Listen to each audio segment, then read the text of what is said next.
So today is Varuthini Ekadashi, and I'd like to do a little reading about that wonderful Ekadashi.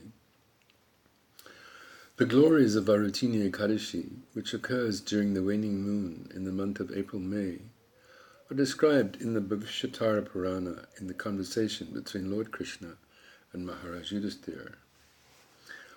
Once Maharaj Yudhishthira said to Sri Krishna, "O Vasudeva, I offer my humble obeisances to you. Please explain the Ekadashi which occurs during the waning moon in the month of April-May, including its name, influence, and glories."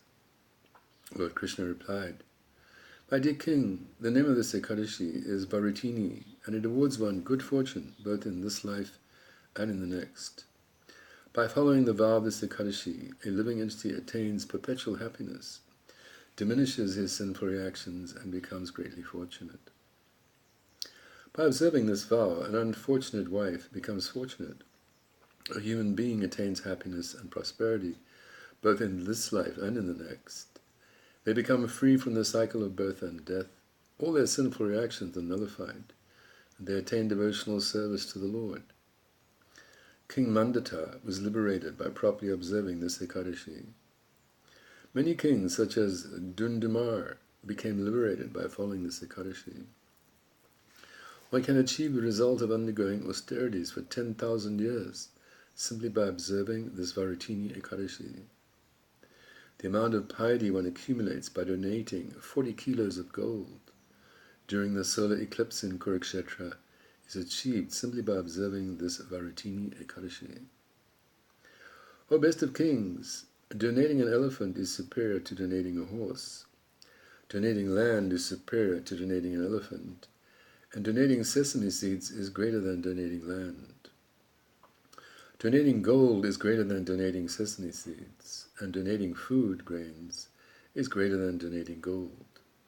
In fact, there is no greater charity than giving food grains in charity. O best of kings, by giving food grains in charity, one can satisfy the forefathers, the demigods, and all living entities. The learned scholars have ascertained that giving a daughter in charity is equal to giving food grains in charity. The Supreme Lord himself has compared donating food grains to be equal to donating cows. Moreover, among all kinds of charities, giving knowledge to others is the highest type of charity. By following Varuthini Ekadashi, one can attain the results of all charities. A person who earns his livelihood by selling his daughter certainly commits a great sin and is fit to live in hell to the time of final annihilation. Therefore no one should ever accept wealth in exchange for his daughter.